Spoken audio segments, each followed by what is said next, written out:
बालक सुकरात का जन्म ईसा से 469 साल पूर्व यूनान के एथेंस नगर में हुआ था। उनकी माता का नाम फिनेरिट था। उनके पिता एफ्रोनिस्कस एक साधारण संगत रास थे। दिन भर की मेहनत मजदूरी से अपने छोटे से परिवार का भरण पोषण करते थे।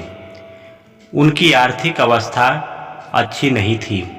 बालक सुकरात ने कुछ दिनों तक विद्यालय और व्यायामशाला में निःशुल्क शिक्षा प्राप्त की। संगीत और विज्ञान में भी उनकी रुचि बढ़ती गई। एथेंस बड़े बड़े विद्वानों, कलाकारों, दार्शनिकों तथा कवियों और संगीतज्ञों का निवास स्थान था। बालक सुकरात उनके संपर्क में रहना अधिक पसंद करते थे, इसलिए वे दिन में प्रातः से संध्या तक उनके दरवाजों पर कई चक्कर लगाया करते थे। उनके कुरूप शरीर, चिपटी नाक, बड़े नथुने, भद्दे मुख और बड़ी बड़ी आँखों से लोग अनायास प्रभावित हो जाते थे। यद्यपि वे गरीब होने के नाते चिथड़े पहनकर नंगे पांव सारे नगर में घूमा करते थे, तो भी उनकी प्रखर प्रतिभा, दार्शनिक गंभीरता और जिज्ञासा बाल सुलभ चपलता में छिपी नहीं रह पाती थी। लोग उनकी ओर धीरे धीरे आकृष्ट होने लगे। बालक सुकरात बड़े सरल और प्रेमी स्वभाव के थे। गरीबी के कारण भूखे रहने पर मित्रों के निवास स्थान पर भोजन कर लेने में वे तनिक भी संकोच नहीं करते थे।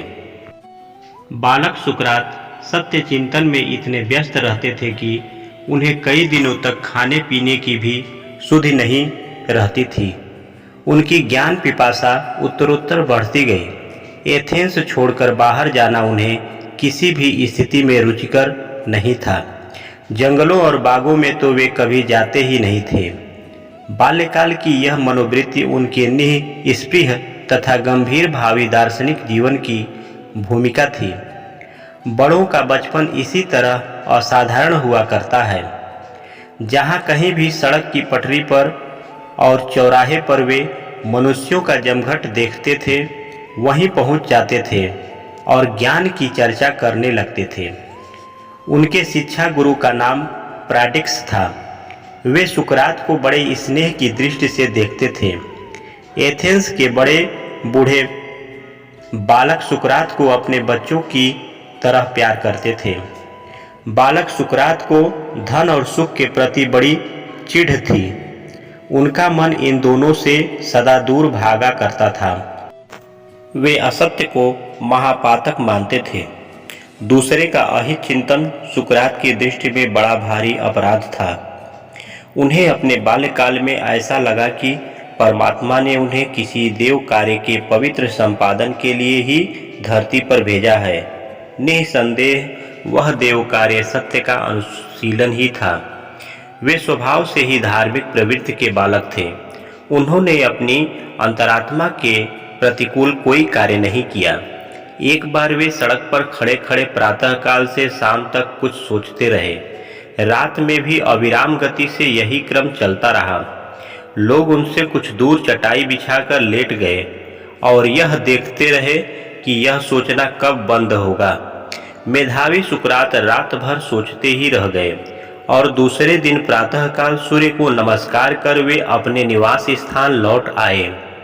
इस घटना से उनकी साधना और संयमी जीवन का पता चलता है। वास्तव में वे महान विचारशील थे। उन्होंने आगे चलकर स्वीकार किया था कि जब मैं बालक था, मुझे प्रकृति क्या है, ईश्वर क्या है, सृष्टि किस तरह बनती बिगड़ती है, इन प्रश्नों पर विचार करना अच्छा लगता था। एथेंस नगर ही उनका विद्यालय था। उसके चलते फिरते जीव उनके शिक्षक थे। उनका बाल्य जीवन कितना हृदयग्राही और उत्साहवर्धक है, अपने आप को जानो, यही उनके जीवन का महान ध्येय था।